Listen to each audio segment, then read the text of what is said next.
C'est Talia qui va faire l'interview de notre invité cette semaine. Il y a aussi Isor avec nous. Je vais laisser Talia présenter notre invité. Oui, du coup, je ne sais pas si on m'entend bien, mais je suis avec une petite personne qui va se présenter tout de suite et présenter le projet, je ne sais pas si on peut appeler ça comme ça, Junior Consulting Louvain. Je te laisse la parole peut-être pour te présenter toi et puis embrayer sur ton sujet, ton projet.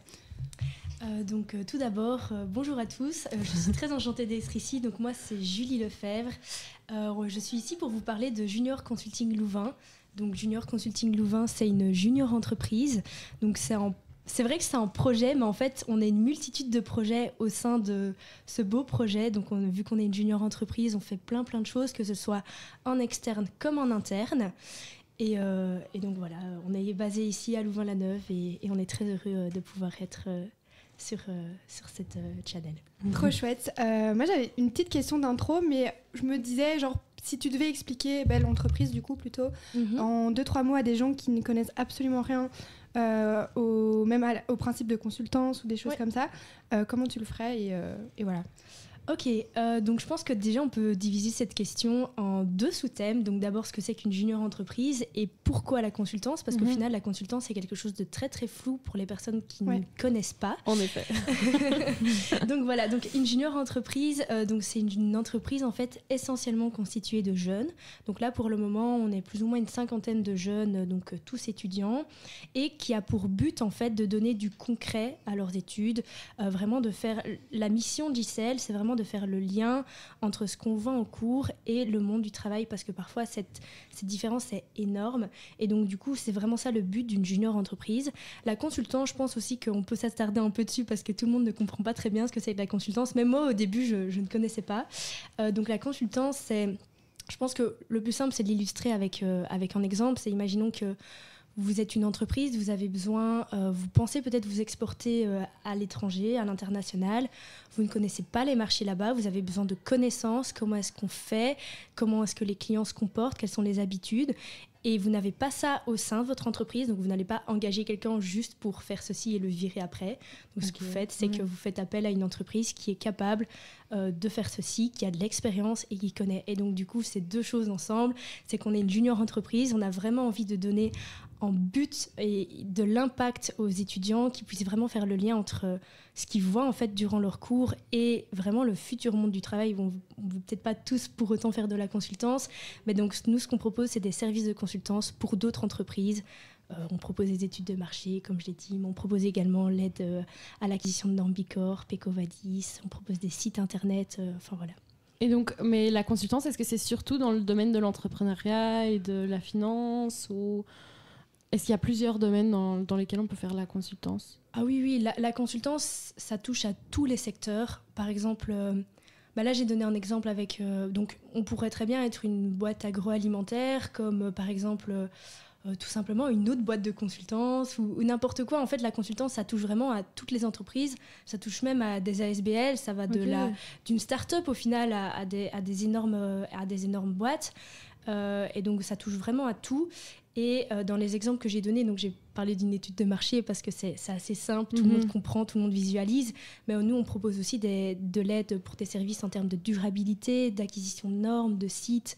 Donc c'est pas que de la finance, c'est assez large. Ouais, c'est hyper varié. Oui. Parce que moi, je m'imagine toujours les gens en costard cravate avec une petite valise rectangle à côté qui arrivent et ils travaillent tous dans le secteur financier, mais du coup, c'est bien plus large que ça. Oui, c'est très très large. Je pense que...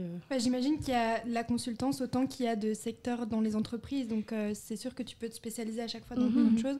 Moi, je me demandais aussi, peut-être pour les gens qui nous écoutent, comment on fait pour rejoindre... c'est quoi la junior entreprise? Ouais. JCL. Donc oui, c'est JCL, donc Junior Consulting Louvain. Donc pour rejoindre JCL, comment ça se passe? Donc nous, on organise plusieurs choses aussi autour sur le campus.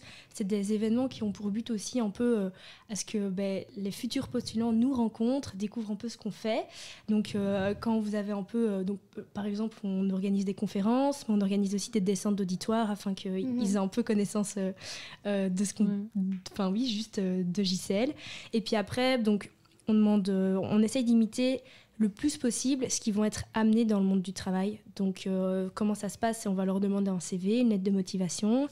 Puis après, on va regarder, on va leur proposer 3 interviews différentes. La première qui va être essentiellement basée sur le fit, la deuxième sur les skills, donc les compétences, et la troisième qui est beaucoup plus axée sur le travail en groupe et la façon de travailler. C'est vraiment, on essaye d'être le plus pro possible afin de donner une première expérience professionnelle et aussi que les candidats aient un peu ce truc de « Ok, j'ai réussi à faire cette interview sous la pression, dans l'inconnu. » Et c'est vraiment, donc c'est comme ça que ça se passe. Et puis après, quand les 3 interviews sont réussi, si on peut dire ça, et qu'on est sélectionné, on a tout un processus, on va apprendre, parce que c'est quand même, il y a quand même des choses assez techniques à savoir, ne serait-ce que la façon de se comporter avec un client, comment répondre, nous, même au sein de JCL, comment est-ce qu'on fonctionne, et puis après, ils commencent vraiment leur année. Oui, voilà. C'est ça. Et j'imagine que c'est surtout des étudiants qui sont à la LSM peut-être, ou des gens qui sont en ressources humaines, gestion, tout ça.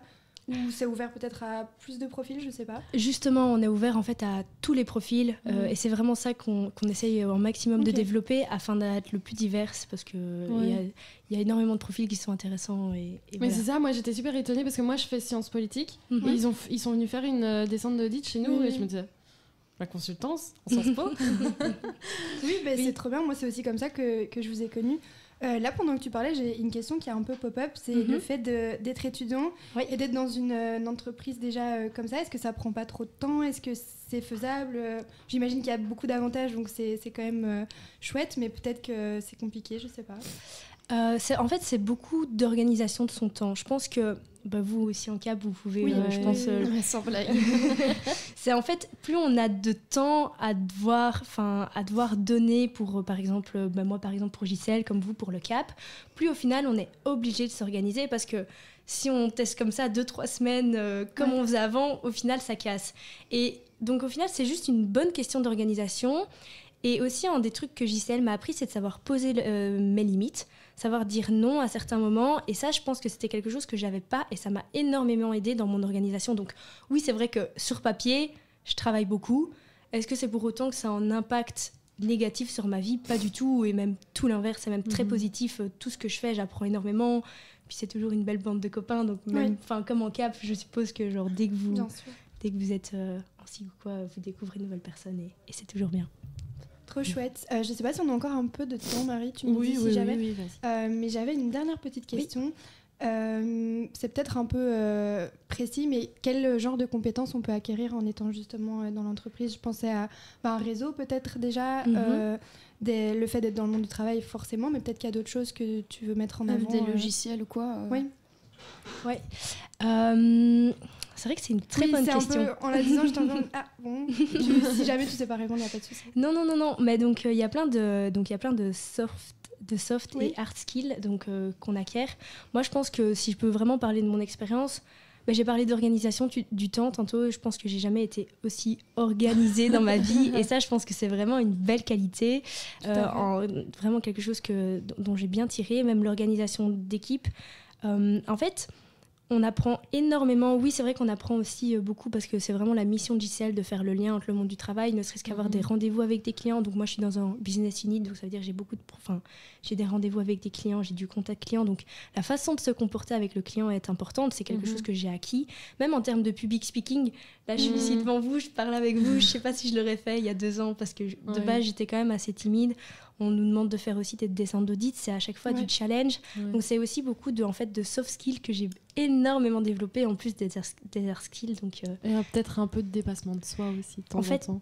Énormément, parce que c'est dans un environnement qui est tellement nouveau, on découvre tellement de choses et c'est tellement gratifiant en fait quand je parlais des limites, c'est vraiment se dire ok, j'ai une nouvelle situation, ça me dépasse un peu au début ça fait un peu peur et puis en fait on se dit ouais ok mais j'y arrive, j'ai réussi à organiser ça, je vais y arriver.